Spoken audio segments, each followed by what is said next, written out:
bahwa keberadaan atau eksistensi ini adalah apa yang kita sebut sebagai Tuhan, Tuhan yang tidak disembah, Tuhan yang tanpa menurunkan peribadatan, Tuhan yang tanpa menurunkan peraturan macam-macam.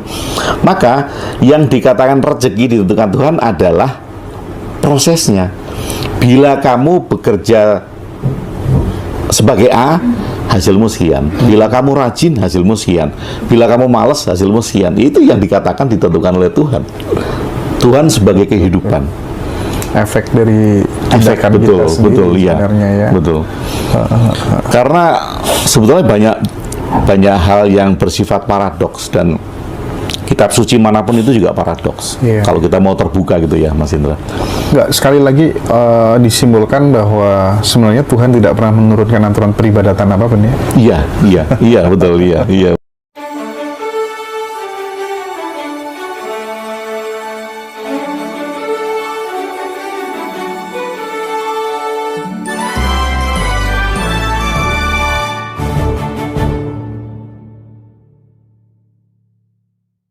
Ini nih yang bertanya Pak Agung. Sebelum kita lanjutkan ya, yang menarik itu tadi, perbedaan antara spiritual dan religi itu sebenarnya gimana Pak Agung? Kalau kita bicara tentang religi, kita bicara tentang agama, kemudian teman-teman sekarang banyak yang membedakan bahwa spiritualitas itu berbeda dengan agama. Karena apa? Karena kita memandang agama menjadi satu dengan konsep teologi. Iya. Tapi coba kita lepaskan bahwa ini agama, ini konsep teologi. Konsep teologi kita lepaskan. Kita akan memandang bahwa agama itu adalah spiritualitas. Oke. betul. Karena ini universal sekali. Iya, universal sekali. Yang tidak menyebabkan universal ya tadi, yang kemudian ada perpisahan, ada batas ya konsep teologinya. Kalau teman-teman coba pisahkan agama dengan konsep teologi, teman-teman akan melihat bahwa agama itu adalah spiritualitas. Oke. Ya, yang membatasi kita tadi. Siap. Oke. Dari sini sekarang saya ingin masuk ke konsep rezeki Pak Agung. Kan kalau menurut pikiran mainstream nih ya, rezeki, jodoh, mati, nasib, takdir itu sudah di tangan Tuhan. Udah digariskan, udah di stempel gitu. Sementara saya pernah ikut sebuah kelas gitu ya. Di situ mindset saya dirubah bahwa ternyata manusia menulis jalan hidupnya sendiri. Nah, jika dikomparasikan dengan konsep yang pertama tadi, bagaimana pendapat Pak Agung? Ya, kalau kita beranggapan bahwa jodoh, mati, rezeki kita sudah di tangan Tuhan, maka pertanyaan saya sih, untuk apa manusia hidup nih? Kita tidak bisa ngapa-ngapain gitu. Kan ada orang yang bilang mau kerja keras, rezeki kamu ya cuman segitu gitu. Kemudian ada orang yang nggak kerja keras misal, kita hanya melihat sesuatu yang tampak kan, yang nggak tampak nggak bisa dilihat, yang nggak dikerjakan maksud saya nggak bisa dilihat. Oh dia kerjanya sedikit tapi kemudian hasilnya besar. Oh berarti Tuhan sudah menetapkan rezekinya.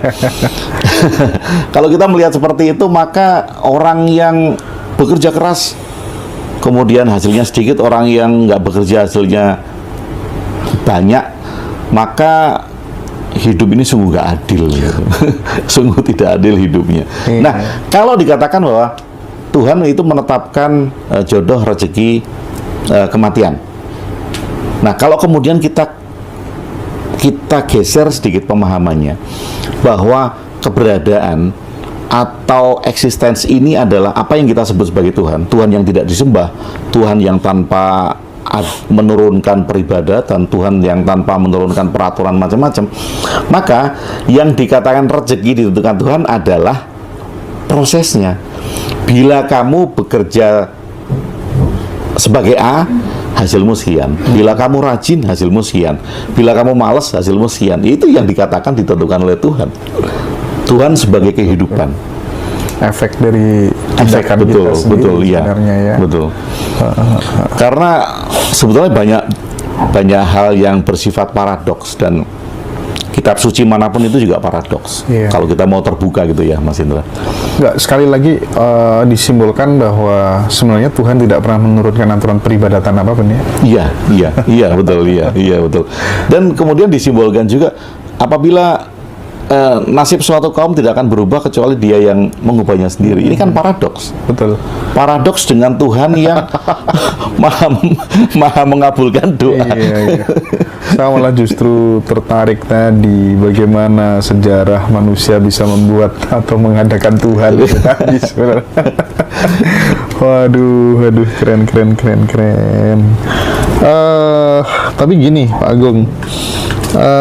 Kan di dalam bukunya Pak Agung yang keberapa ini judulnya God 38 ke 38. Ini teman-teman bukunya Pak Agung WB God, ini buku ke 38.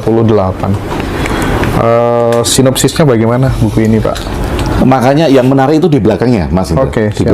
belakangnya itu tanpa ada kata-kata, jadi saya gambarkan orang memegang tempat sampah, itu kan tempat sampah. Iya. Kemudian di depannya itu tulisan God ada yang di cover depan. Oke. Itu tulisan God-nya ada di atas tempat sampah.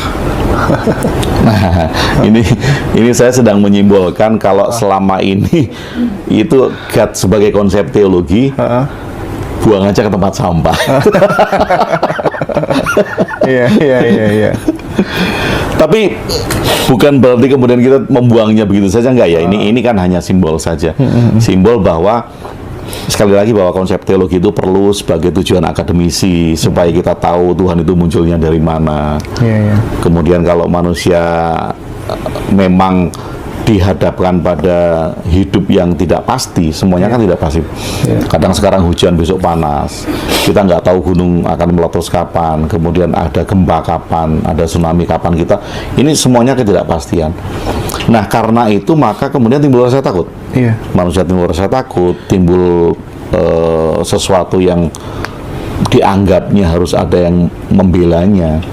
Maka kemudian dia berpikir bahwa enak ya kalau ada sesuatu yang melindungiku gitu. Sehingga rasa takutnya itu bagus ya. Supaya rasa takutnya bisa teratasi. Rasa takut teratasi, kemudian hidupnya bisa berlangsung. Dia bisa bekerja kembali, dia bisa membangun peradaban kembali. Nah, hanya saja konsep ini yang kemudian menjadi cikal bakal perpecahan juga. Ketika banyak kepentingan-kepentingan yang masuk dengan konsep-konsep teologi.